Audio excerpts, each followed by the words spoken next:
Social മീഡിയയിൽ സജീവമായിട്ടുള്ള ദിയ ഒരു സിനിമയിൽ അഭിനയിച്ചിട്ടില്ലെങ്കിൽ പോലും ആരാധകരേറെയാണെന്ന് പറയാം. ദിയയോട് ആരാധകരെല്ലാം ചോദിക്കുന്നതും ഒരുപാട് കാര്യങ്ങളാണ്. ഇപ്പോൾ അക്കൂട്ടത്തിൽ ദിയയ്ക്ക് പറയാനുള്ളത് ഒരു സങ്കടകാര്യമാണ്. ശരിക്കും പറഞ്ഞാൽ താൻ പറ്റിക്കപ്പെട്ടു എന്ന് മനസ്സിലായപ്പോൾ ഉള്ള കാര്യം. ദിയയുടെ മുൻ സ്റ്റാഫുകൾ തന്നെയാണ് ഇപ്പോൾ തന്നെ പറ്റിച്ചത് എന്നാണ് ദിയ പറയുന്നത്.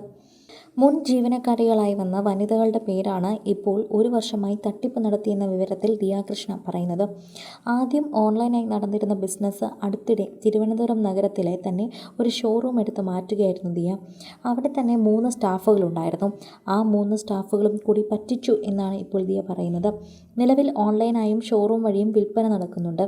എന്നാൽ ഇവിടെ പേയ്മെൻറ്റുകൾ ബന്ധപ്പെട്ട് വലിയ തട്ടിപ്പ് നടന്നു എന്ന പരാതിയാണ് ദിയ കൃഷ്ണ ഉന്നയിച്ചിരിക്കുന്നത്. തൻ്റെ ഉടമസ്ഥയിലുള്ള സ്ഥാപനത്തിലെ മുൻ ജീവനക്കാർ സാമ്പത്തിക തട്ടിപ്പ് നടത്തിയെന്ന പരാതിയുമായി ഇൻഫ്ലുവൻസർ ദിയ കൃഷ്ണ എത്തിയിട്ടുണ്ടായിരുന്നു.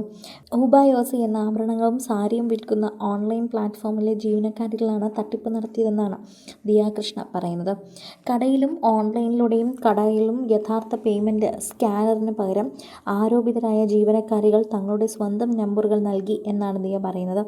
കടയിലെയും ഓൺലൈനായും നൽകിയിട്ടുള്ള സ്കാനർ വർക്കാകുന്നില്ലെന്ന് പറഞ്ഞുകൊണ്ടാണ് ഇവർ സാധനങ്ങൾ വാങ്ങിയവരോട് തങ്ങളുടെ നമ്പറിലേക്ക് പണം അയക്കാൻ ആവശ്യപ്പെട്ടിരുന്നത്. പ്രീമിയം കസ്റ്റമേഴ്സ് കേന്ദ്രീകരിച്ചുകൊണ്ടാണ് ഇവർ പ്രധാനമായും തട്ടിപ്പ് നടത്തിയത്. ഒരാളിൽ നിന്ന് 50,000 രൂപ വരെ തട്ടിയെടുത്തിട്ടുണ്ട്. നിരവധി കസ്റ്റമേഴ്സിനും തന്നെ ഇവർ ഇത്തരത്തിൽ പറ്റിച്ചു എന്നാണ് ദിയ പറയുന്നത്. തൻ്റെ ഇൻസ്റ്റഗ്രാം സ്റ്റോറിയിലൂടെയാണ് ഇത്തരം കാര്യങ്ങളെല്ലാം ദിയ പങ്കുവച്ചിരിക്കുന്നത്. മുൻ ജീവനക്കാർ യഥാർത്ഥ QR കോഡിന് പകരം സ്വന്തം നമ്പറുകൾ നൽകുന്നുവെന്ന് എല്ലാവരും ജാഗ്രത പാലിക്കണമെന്നുമുള്ളൊരു സ്റ്റോറി ദിയ കൃഷ്ണ തൻ്റെ ഇൻസ്റ്റഗ്രാമിൽ പങ്കുവച്ചിട്ടുണ്ടായിരുന്നു. ഇതിന് പിന്നാലെ നിരവധി പേരാണ് ദിയയ്ക്ക് ഇത്തരത്തിൽ ജീവനക്കാർ പറഞ്ഞത് പ്രകാരം അവർ നൽകിയ നമ്പറുകളിലേക്ക് പണം നൽകിയെന്നുമൊക്കെ ദിയ അറിയിച്ചത്.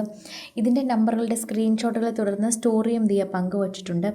നിയമപരമായി തന്നെ മുന്നോട്ട് പോകാനാണ് തീരുമാനമെന്നാണ് ദിയ കൃഷ്ണ അറിയിക്കുന്നത്.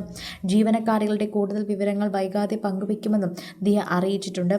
ഗർഭിണി കൂടിയായ ഈ രീതിയിൽ വഞ്ചിക്കാൻ ശ്രമിച്ചതിന് വേദനിപ്പിക്കുന്നുവെന്നാണ് ദിയ പറഞ്ഞത്. 2 പേരുടെ പേരാണ് യഥാർത്ഥത്തിൽ പ്രധാന കുറ്റവാളികളായി ദിയ എടുത്തു പറയുന്നത്. അവരുടെ മുഖവും മറ്റു പേര് വിവരങ്ങളും നാളെ വെളിപ്പെടുത്തും. ഗർഭിണി കൂടിയായ ഒരു സ്ത്രീയാണ് ഇവർ ഇത്രയും നാളും പറ്റിച്ചത്. ഞാൻ ആശുപത്രിയിലായിരുന്ന സമയത്തായിരുന്നു അവർ ഏറ്റവും കൂടുതൽ ഈ തട്ടിപ്പ് കൊണ്ടുപോയത്. എന്നോടോ എൻ്റെ സ്ഥാപനത്തിനോടോ എന്തെങ്കിലും ഒരു കൂറുണ്ടായിരുന്നുവെങ്കിൽ ഞാൻ ആശുപത്രിയിലുള്ള സമയമെങ്കിലും വെറുതെ ഇരുന്നേനെ, അല്ലെങ്കിൽ വെറുതെ വിട്ടേനെ. ഇങ്ങനെ ഒരിക്കലും ചെയ്യില്ലായിരുന്നു എന്ന് തന്നെയാണ് ദിയ കൃഷ്ണ ഇപ്പോൾ വെളിപ്പെടുത്തുന്നത്. ദിയയുടെ വെളിപ്പെടുത്തൽ തന്നെയാണ് വളരെയധികം നിർണായകമായി മാറുന്നത്. ദിയോട് ഇങ്ങനെ ചെയ്തവരോട് ഒരിക്കലും ക്ഷമിക്കരുത് എന്നാണ് നിരവധി പേർ ഇപ്പോഴും അഭിപ്രായം പറയുന്നത്. സോഷ്യൽ മീഡിയയിൽ തന്നെ എല്ലാവരും ചോദിക്കുന്നതും ഇതുതന്നെയാണ് എന്ന് പറയാം. ആരാധകരുൾപ്പെടെ ചോദിക്കുന്നതും ഇതേ കാര്യം തന്നെയാണ്. കൂടുതൽ സിനിമ, സീരിയൽ, ചാനൽ വാർത്തകൾക്കും നിങ്ങളുടെ പ്രിയപ്പെട്ട താരങ്ങളുടെ എക്സ്ക്ലൂസീവ് അഭിമുഖങ്ങൾക്കുമായി സബ്സ്ക്രൈബ് ചെയ്യാൻ മറക്കല്ലേ.